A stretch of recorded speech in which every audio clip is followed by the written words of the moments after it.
When I opened the front door, I expected chaos. Laughter, maybe a spilled drink, the sound of the girls chasing each other upstairs. Instead, I got silence. That kind of heavy, sterile silence you only hear in waiting rooms and abandoned homes. My name is David Foster. I'm 42 years old, and I live in Denver, Colorado. Or at least I did. I just returned from Beijing, 12 days, 14 meetings, and one massive ribbon-cutting ceremony later. Our 15th international branch was finally open. I'd barely slept, but I was flying high. It was the kind of accomplishment you dream about when you're building a business from nothing. I practically jogged up the porch steps. All I could think about was hugging my daughters and telling Livia I was ready to slow down, to actually be present. Instead, I got an empty house. No, Daddy. No dinner smell. No dropped toys or scribbled homework on the table. Just a letter. It was lying in the center of the dining room table, perfectly aligned, with my name written in Livia's handwriting. I stood there for a second, not touching it. My suitcase was still beside me. The ticking of the hallway clock was the only sound in the whole house. When I opened the letter, my hands shook. I read it once. Then again. She said she was sorry, that she hadn't meant for it to happen, that it started out as harmless conversation, but Ronan made her feel seen in ways she hadn't realized she was missing. She said it wasn't planned, that she never wanted to hurt me, but she was taking the girls and staying with her parents in Aspen. I stared at the words, not even breathing. Then I looked around the house. The family photos were still on the wall, but the kids' shoes were gone. Their coats, their backpacks, vanished. Ronan, our daughter's piano teacher, the man I'd written a letter of recommendation for last summer. I leaned on the back of a chair, trying to steady myself. There was a loud ringing in my ears, some mix of jet lag, disbelief, and the kind of betrayal that doesn't have words. I pulled out my phone and scrolled to her name, hovered over the call button. I didn't press it. What was I going to say? That I was sorry for being gone so much? That I just opened an international branch and was coming home to finally be the husband I should have been? Too late. I sat down at the table and stared at the letter for what felt like hours. The sun dipped lower outside the window, casting long shadows across the kitchen floor. My suitcase sat untouched in the hallway. And the house? It stayed quiet. Like a museum. A museum of everything I didn't see falling apart. I don't remember how long I sat at the dining table. At some point, the streetlights came on outside, and the blue light of my phone screen was the only thing illuminating the room. The letter was still there, lying flat on the table like a verdict. Eventually, I stood up. I walked through the house, room by room. First, the girls' bedrooms. Beds made. Toys gone. Not a crayon out of place. Livia had been thorough, sheets changed, clothes taken, even the stuffed bunny Ava never used to sleep without. That's when it hit me in the chest. They weren't coming back tomorrow. This wasn't a weekend at the grandparents'. She'd planned this. I opened our closet next. Her side was empty. Completely. Not even a stray sock left behind. I leaned my forehead against the doorframe and closed my eyes. This was real. I picked up my phone again and finally made a call. Not to Livia. Not to Ronan. I didn't trust myself to speak to either of them without saying something I couldn't take back. I called my sister. David? She answered on the second ring, her voice groggy. It's almost midnight. What's wrong? I need a place to stay for a bit, I said quietly. Can I come to you? There was a pause. Then her voice softened. Of course. Are you okay? No, I said. But I will be. She didn't ask any more questions. Just told me to come when I was ready. I packed slowly. I didn't rage. I didn't throw things. I didn't cry, either. Maybe that would come later. Right then, I just moved through the motions, like I was watching someone else's life fall apart in slow motion. I filled one suitcase. I left all the expensive stuff behind. Watches, cufflinks, tech, all of it felt stupid. I just grabbed what I needed. A few shirts. Jeans. My laptop. When I passed the girls' rooms again on the way out, I paused. I opened Ava's closet, found one of her drawings still taped to the inside wall. It was crayon me, her, and Ellie holding hands under a giant smiling sun. I took it down, folded it gently, and slid it into my bag. As I walked through the front door, I looked back once. The house looked the same, but it wasn't mine anymore. Not really. In the driveway, I sat in the car with the engine running and the heater on full blast. My hands gripped the wheel, not moving. I wasn't angry yet. That would come later, I was sure. But right then, I was just hollow. I thought about the girls. Where they were sleeping that night. If Ava asked for her bunny. If Ellie understood what was happening. If Livia had told them anything about why Daddy wasn't there. I thought about calling. But I didn't. I had to protect them now. Even if that meant staying quiet. I pulled out of the driveway, one slow turn of the wheel, and didn't look back again. The house wasn't home anymore. It was just a building. For walls and a memory. As I drove to Santa Barbara, my mind wasn't on the betrayal, not really. It was already shifting, calculating, planning. The girls. Their well-being. Their future. That was what mattered now. Not the affair. Not the lies. Them. Only them. It had been a week since I left Denver. My sister's house in Santa Barbara was peaceful. Too peaceful. No kids screaming down the hallway. No piano lessons echoing from the living room. Just the ocean breeze drifting through the kitchen window and the occasional bark from her neighbor's dog. I tried to keep my mind occupied. I worked remotely during the day, juggling client calls and cleaning out old project files. But at night, when the laptop shut and the house went quiet, everything came back. The letter, the silence, the image of my girls' empty bedrooms. I hadn't called Livia. I hadn't called the girls either. Not yet. My lawyer was drawing up the first documents, and until that process was secure, I didn't want to risk anything that could be twisted or manipulated. One afternoon, I was halfway through replying to an email when my phone buzzed. Alec. I hadn't heard from him in weeks. Hey. I answered, surprised. What's up? He didn't waste time. I heard about Livia, he said. His voice was careful, like he didn't want to push too hard. I'm sorry, man. Thanks, I said, rubbing my eyes. It's been a ride. Alec was quiet for a second. Then he added, You know Ronan's done this before, right? I froze. What do you mean? Exactly what I said, Alec replied. I didn't say anything earlier because, honestly, I thought it was just a one-time thing. But he's pulled this crap before. Are you serious? Alec exhaled. There was a family in Boulder. The mom was seeing him for lessons with her son. Same pattern. She left her husband. Things blew up, and a few months later, Ronan was suddenly offering private lessons in another city. You're telling me he's got a habit of seducing married women? My voice came out flatter than I expected. I don't have proof, Alex said. But I've heard enough whispers to know it's not a coincidence. I didn't respond right away. My heart was pounding in my ears. I thought back to Ronan's smooth tone during lessons, the way he complimented Livia's taste in music, how he always lingered a little too long at the door. I ended the call with Alec, but my mind was already racing. This wasn't about jealousy. This wasn't about me feeling wounded and territorial. This was about my daughters. If Ronan was the kind of man Alex suggested, then this wasn't just a marital betrayal. It was a pattern. A dangerous one. The next morning, I made the call. A discreet, highly recommended private investigator out of LA. I kept it short and direct. I need background on a man named Ronan Moore. He teaches piano. I want to know everything. Work history, relationships, anything that looks off. Understood, the investigator said. Give me a week. While I waited, I buried myself in work. I FaceTimed the girls once, just once. It nearly broke me. Ava kept asking when I was coming back. Ellie looked confused, like she wasn't sure if she'd done something wrong. I miss you so much, I told them. I'm working on some stuff, but I'll see you soon, okay? They nodded. Ava tried to smile. Ellie just leaned into Livia's side and stayed quiet. When the call ended, I stared at the black screen for a long time. Ronan was probably somewhere in that house. Teaching, laughing, filling the space I used to stand in. But I didn't let the rage consume me. I couldn't afford that. Not now. My job was to stay clear-headed, to protect my girls, to find out what kind of man their mother had brought into their lives. If this was more than a mistake, if this was a manipulation, I needed to know. I wasn't looking for revenge. I was preparing for war. The report came in exactly 8 days after I made the call. A manila envelope, hand-delivered to my sister's front porch. No digital copies. No email trail. Just ink on paper, and a sticker on the front marked confidential in bold red font. I waited until the house was empty before I opened it. I sat at her kitchen table, the same place I'd been drinking black coffee every morning and pretending things were under control. I peeled the envelope open slowly, like I already knew I wouldn't like what I'd find. I was right. Ronan Moore. 37. No criminal record, no outstanding warrants, nothing that would get flagged in a standard background check. But the investigator hadn't stopped there. The second page listed 4 names. All women. All mothers. All with eerily similar stories. I read every line. He met them through piano lessons, always the same setup. One-on-one instruction with the children. Casual friendliness with the moms. Then the shift.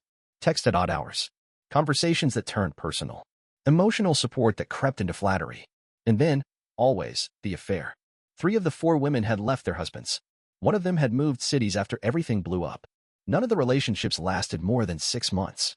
According to neighbors and colleagues interviewed, Ronan left each situation quietly and without consequence, slipping away just before things got too messy.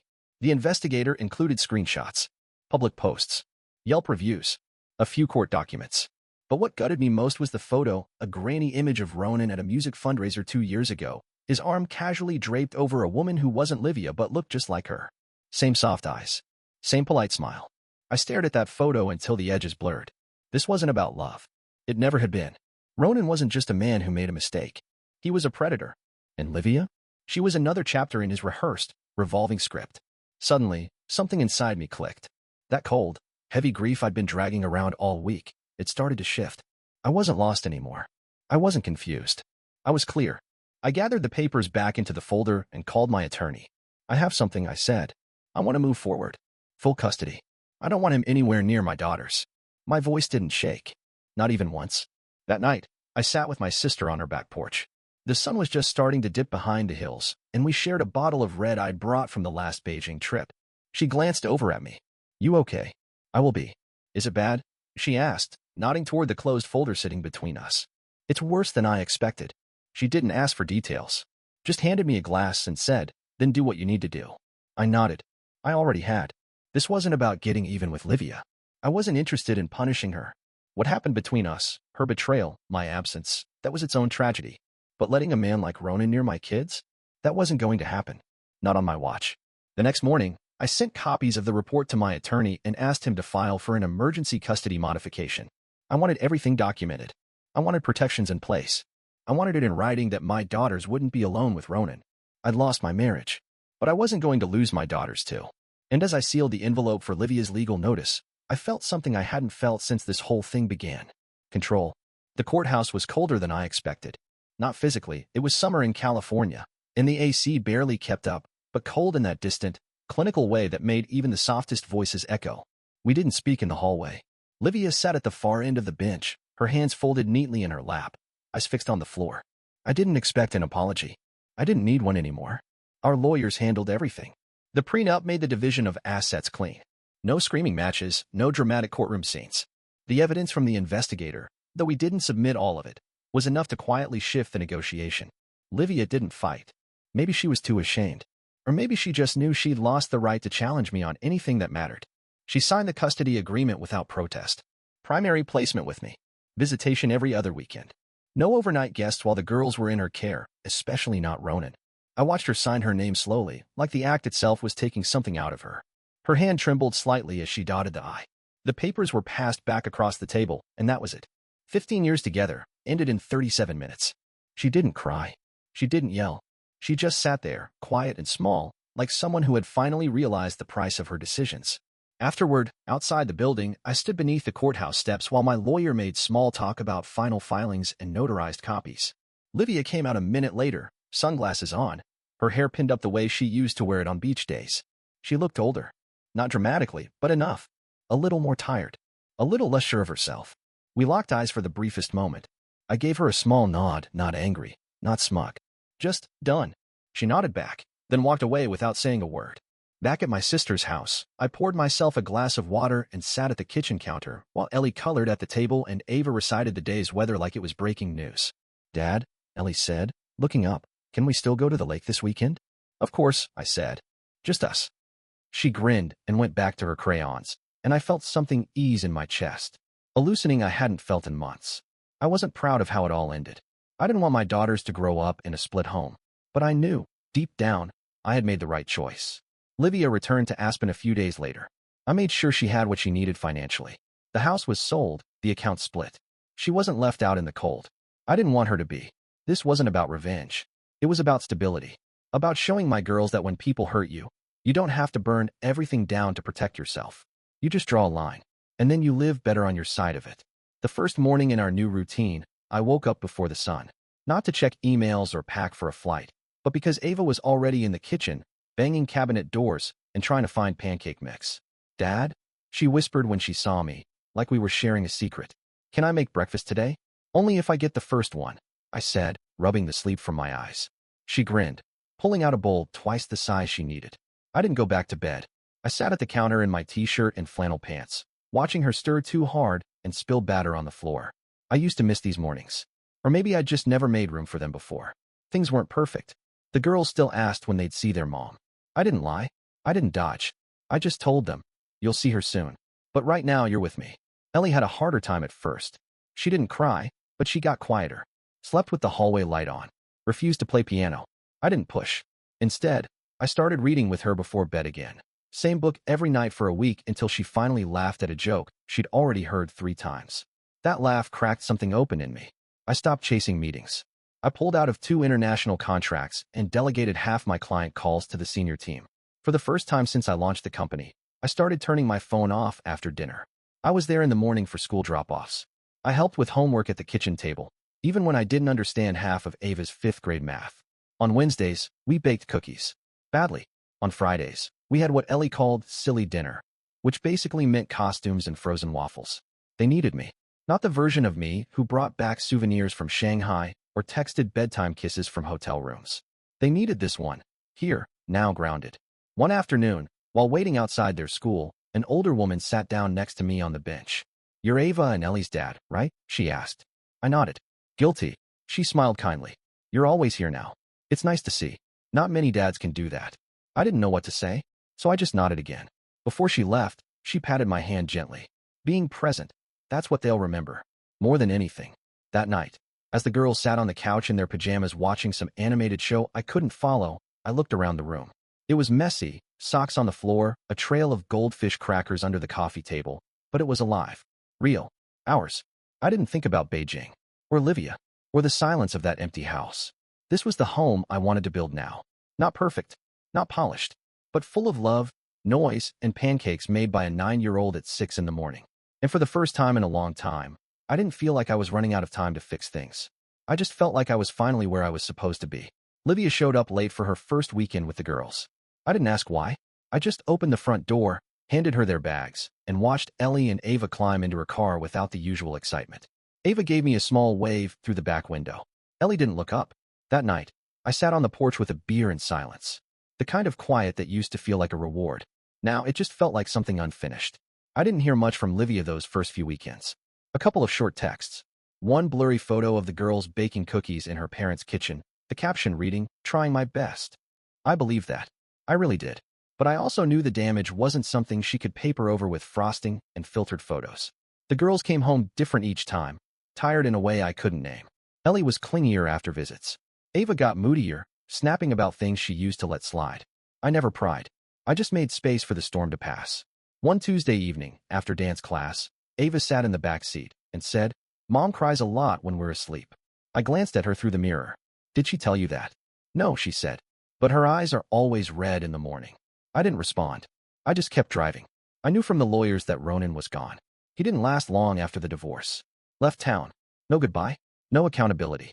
Livia didn't talk about it, and I didn't ask. But from what I'd heard, word had started getting around. Ronan's charm was wearing thin in all the circles that used to adore him. Livia tried to make it right in small ways. She showed up on time for pickups, brought Ava a new sketchbook, baked Ellie's favorite muffins, and packed them in Ziplocs for the ride home. She never asked to come inside. Never lingered at the curb. She knew she'd lost something more than a marriage. She'd lost the ease of motherhood, the default trust of her daughters. And though I didn't say it, I think she felt it every time they ran up the driveway and hugged me first. But I didn't badmouth her. Not once. Not to the girls. Not to anyone.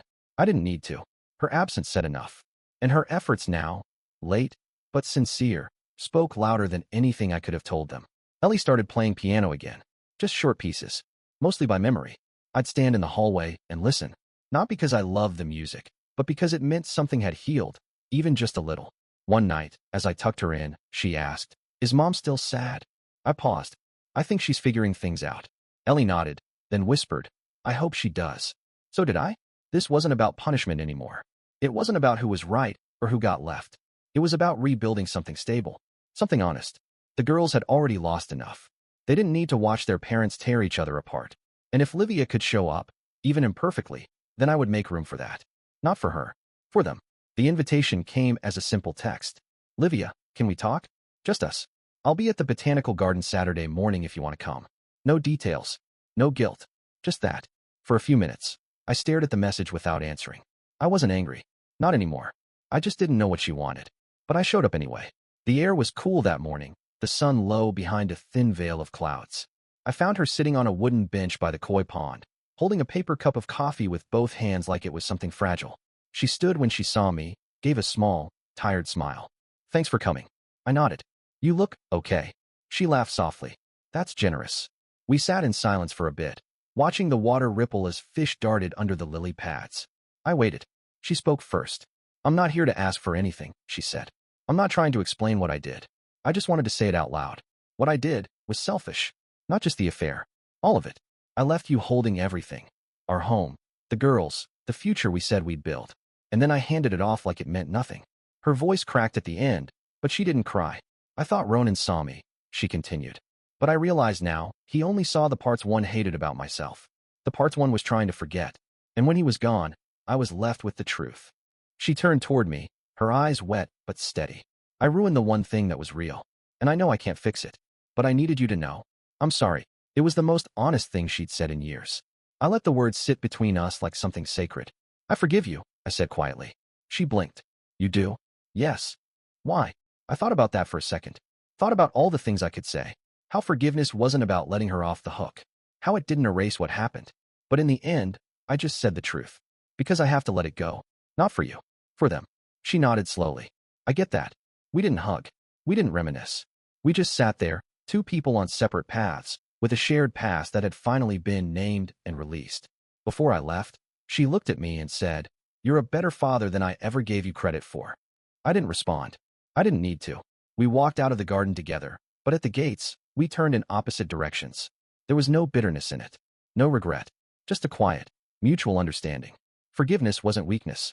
It was closure. It was a warm afternoon in San Diego, the kind of weather that made you forget anything bad had ever happened.